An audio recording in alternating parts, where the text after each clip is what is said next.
I know some of you have been struggling with the camera effects or filters on Instagram not working. In this video, I'm going to help you fix it. First, I want to show you how to use Instagram effects or filters. So you open your Instagram, let's say you want to post a story. Normally, you should be able to see these effects down here.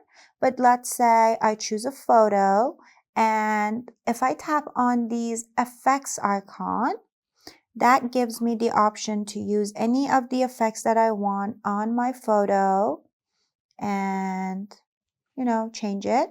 But let's say for some reason it's not working. What you want to do is first head over to App Store. Here you want to search for Instagram. And then you want to make sure your Instagram is up to date. If it says open, it means it's up to date. If it says update, you need to update it.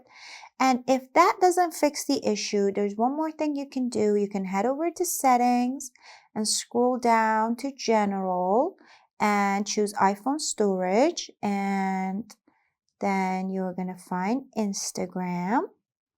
And here, if you offload the app and then reinstall the app, it will clear the cache and it will fix all the bugs. It will force up the application, fixing all the problems that you might be experiencing. I hope this helps you with your problem, and if you know any other methods that would help with this problem, make sure to leave me a comment in the comment section down below. And don't forget to subscribe for more.